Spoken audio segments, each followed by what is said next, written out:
Bang in the middle of a global recession, the nation's heartbeat was extravagantly driven by a different socio-political opportunity and economic possibility.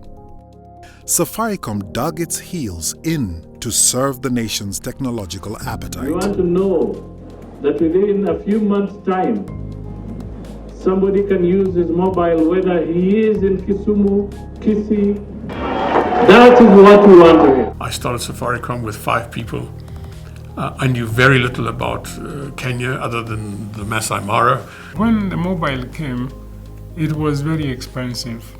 I remember, I think it was 94, it was cheaper to buy a house in Buruburu than buy a mobile handset.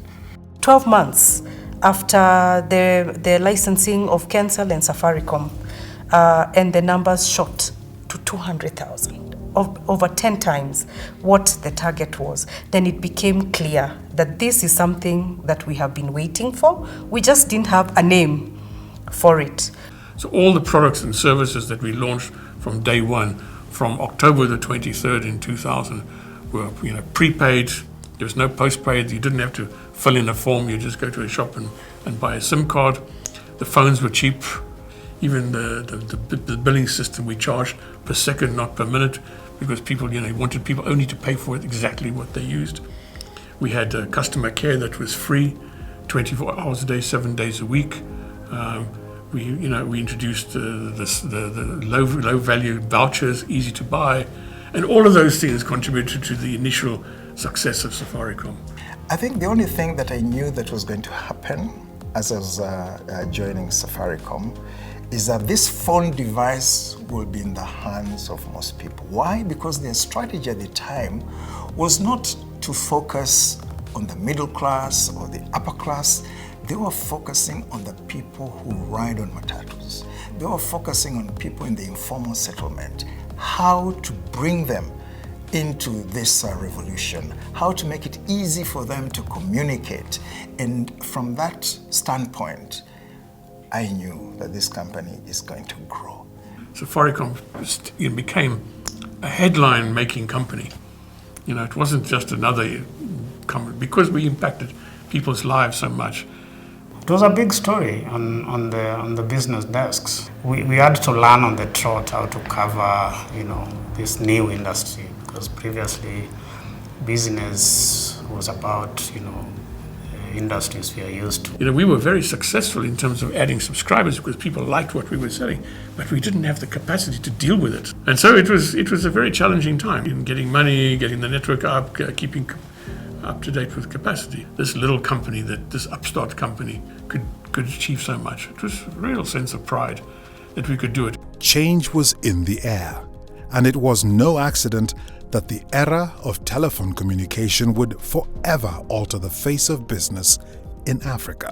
So it was to share the wealth of Safaricom with its people, with its subscribers. It was the biggest IPO ever, because it was spread very thinly right across. So that meant people could participate in the success of Safaricom.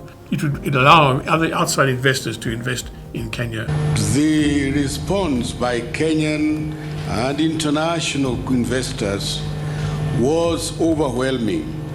Having grown up from its public infancy that signified growth and empowerment towards its public ownership, Safaricom's journey was now poised for the outpouring of innovations that targeted consumer goodwill. Riding the M-Pesa success was all systems go. It's a product it's really appealing because it's close to people's heart. You change people's lives dramatically by giving them this fantastic ability to have financial services on their mobile phone.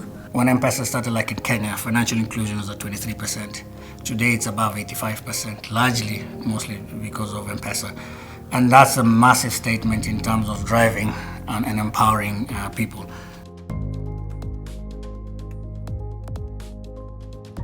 Hiyo imelasimu wamama wakiwe na simu saizi kwa sababu wameona ni njia rahisi.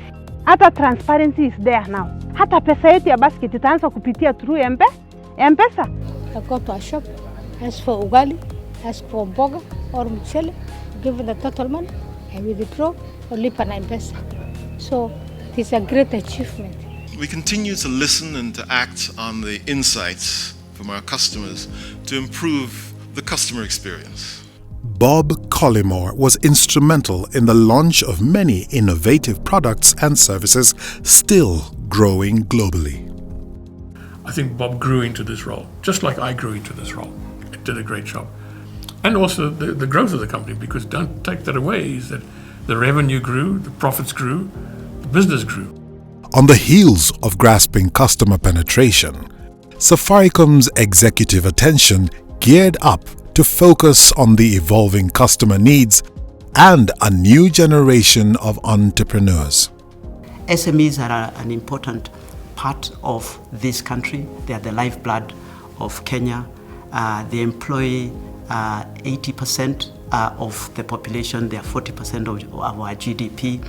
So I believe that this business has been primarily enabling individuals. We can broaden that to really go after SMEs. The right to communicate is a fundamental human right to communicate. And that, we have built base stations where people have said, you must be joking. If we sat down and analyzed each base station and say, will it pay for itself? I think we wouldn't be where we are today.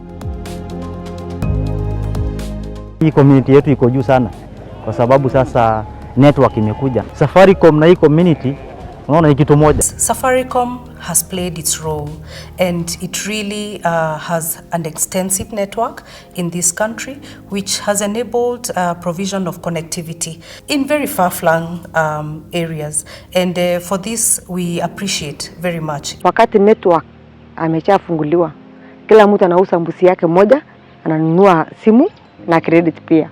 Sasa hii watu nguri ameshaingia ndani ya Kenya na ameokoa community.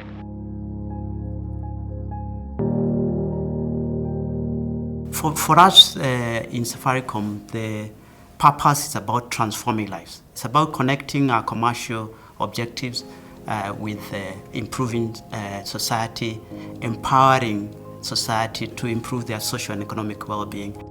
The Safaricom ethos to support national welfare is driven by the message of changing lives for the better. It was very clear that this company had a purpose, that it was not just about offering a means of communication, but we want to be part of this society. It is no wonder that from the very beginning, the people of Kenya took Safaricom into their hearts. They identified with Safaricom as their company. My predecessors have done a brilliant job. This is the largest company in this country. And I want to make sure that it will be the largest company in 20 years to come. Safaricom is like this child that you brought up. Now I think it's graduated from university. Now they're going out into the world. And I think that's where we are with Safaricom. We need to pivot from just a telecommunications company to a full technology company. As we move to implement the digital economy blueprint, this infrastructure will be at the heartbeat of this promise.